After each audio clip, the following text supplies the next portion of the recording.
ಸಮಾವೇಶ ಮಾಡ್ತಾರೆ ಅಂತ ಹೇಳಿ ಮಾತಾಡುತ್ತೆ. ಇವತ್ತೆಲ್ಲ ಬೆಂಗಳೂರಲ್ಲಿ ಸೇರಿದ್ದಾರೆ ಅವರು ಕೂಡ.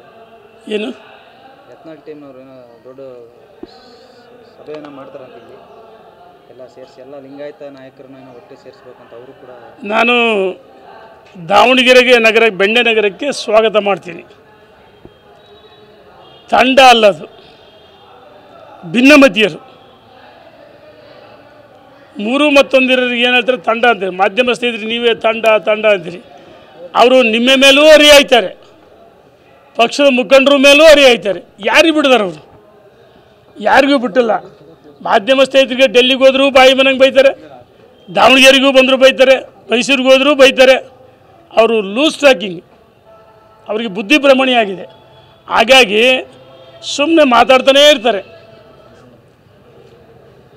ಅವರಿಗೆ ಭಾರತೀಯ ಜನತಾ ಪಾರ್ಟಿ ಸಂಘಟನೆ ಬಗ್ಗೆ ಗೌರವ ಇದ್ದರೆ ದಾರಿಲಿ ಬೀದಿಲಿ ಮಾತಾಡ್ತಾ ಇರಲಿಲ್ಲ.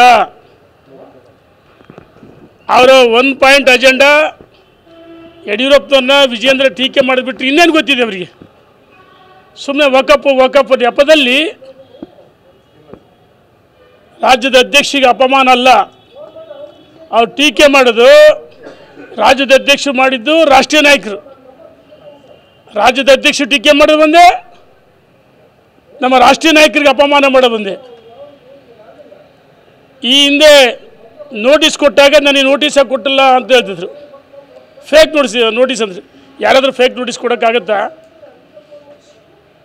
ಫೇಕ್ ನೋಟಿಸ್ ಕೊಡೋಕ್ಕಾಗತ್ತಾ? ರಾಷ್ಟ್ರೀಯ ಅಧ್ಯಕ್ಷ ಅದು ಏನು ಚುನಾವಣಾ ಶಿಸ್ತು ಸಮಿತಿ ಇದೆಯಲ್ಲ, ಇದ್ರದ್ದು ಯಾವುದು ಭಾರತೀಯ ಜನತಾ ಪಾರ್ಟಿಯ ಶಿಸ್ತು ಸಮಿತಿ ಅಧ್ಯಕ್ಷರು ಫೇಕ್ ನೋಟಿಸ್ ಕೊಡೋಕ್ಕಾಗತ್ತಾ? ಕೊಡೋಕ್ಕಾಗಲ್ಲ. ಮೊನ್ನೆನೂ ಸಹ ಭಾಳ ಗಂಭೀರವಾಗಿ ಶೋಕಸ್ ನೋಟಿಸ್ ಕೊಟ್ಟಾದಮೇಲೆ ನನಗೆ ನೋಟಿಸೆಲ್ಲ ತಲುಪಿಲ್ಲ ಅಂದರು. ಅದಾದಮೇಲೆ ಉತ್ತರ ಕೊಡಲ್ಲ ಅಂದರು.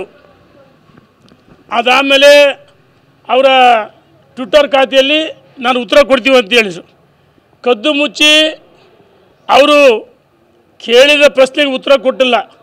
ವಿಜೇಂದ್ರ ಬಗ್ಗೆ ಬಾಯಿ ಬರಂಗೂ ಇದು ಉತ್ತರ ಕೊಟ್ಟಿದ್ದಾರೆ. ನಾನು ಕೇಳ್ತೀನಿ, ಅಡ್ಜಸ್ಟ್ಮೆಂಟ್ ರಾಜಕಾರಣಿ ಯಾರು? ನೀವೇ ಯಾರು? ನಿಮ್ಮ ಕ್ಷೇತ್ರ ಬಬಲೇಶ್ವರ. ತಾಕತ್ತಿದ್ರೆ ಅಲ್ಲಿ ಸ್ಪರ್ಧೆ ಮಾಡಬೇಕಲ್ಲ ಬಬಲೇಶ್ವರದಲ್ಲಿ. ಯಾಕೆ ಮಾಡಿಲ್ಲ? ಅಲ್ಲಿ ಕಾಂಗ್ರೆಸ್ಸಿನ ಪ್ರಭಾವಿ ಸಚಿವರ ಜೊತೆಗೆ ಹೊಂದಾಣಿಕೆಯಿಂದ ಅಡ್ಜಸ್ಟ್ಮೆಂಟ್ ರಾಜಕಾರಣ, ಕುಟುಂಬ ರಾಜಕಾರಣ ಅಂತ ಹೇಳ್ತೀಯಲ್ಲ. ಯಾವ ಕುಟುಂಬ ರಾಜಕಾರಣ? ಅರೆ ನಿನ್ನ ಮಕ್ಕಳನ್ನ ಸರ್ಕಾರಿ ಕಾರ್ಯಕ್ರಮದಲ್ಲಿ ಅಥವಾ ಅಲ್ಲಿ ಕೋಆಪರೇಟಿವ್ ಸಿದ್ದಿಸಿರಿ ಇದೆ, ಸಿದ್ದಿಸಿರಿ ಬ್ಯಾಂಕ್ ಇದೆ ಮತ್ತು ಸಿದ್ದೇಶ್ವರ ಸಂಸ್ಥೆ ಇದೆ. ಆ ಸಂಸ್ಥೆಗೆ ನಿನ್ನ ಧರ್ಮಪತ್ನಿ ಮಕ್ಕಳನ್ನ ಒಬ್ಬ ಭಾರತೀಯ ಜನತಾ ಪಾರ್ಟಿಯ ಹಿರಿಯ ಪಂಚಮಶಾಲಿ ಸಮುದಾಯದ ಮುಖಂಡರ ವಿರುದ್ಧವಾಗಿ ಸ್ಪರ್ಧೆ ಮಾಡಿ, ಅವ್ರ ಹೆಸರು ಕೊಡ್ತೀನಿ ಬೇಕಾದ್ರೆ, ನಾನು ಸ್ಪರ್ಧೆ ಮಾಡಿ ಸೋಲಿಸ್ಲಿಲ್ವಾ? ನಿನಗೆ ಬೇಕಾದಾಗ ಎಲ್ಲವೂ ಹೇಳ್ಕೊಂತಿ. ನಿನ್ನಂಥ ಭ್ರಷ್ಟ ರಾಜಕಾರಣಿ ಯಾರೂ ಇಲ್ಲ. ನೀನು ಶಾಸಕ ಆಗೋಕ್ಕಿಂತ ಮುಂಚೆ, ರಾಜಕಾರಣಕ್ಕೆ ಬರೋಕ್ಕಿಂತ ಮುಂಚೆ ನಿನ್ನ ಆಸ್ತಿ ಎಷ್ಟು ಗೊತ್ತಿದೆ ನಮಗೆ? ನಮಗೆ ಪತ್ರ ಬರೆಯೋಕ್ಕೆ ಬರಲ್ವಾ?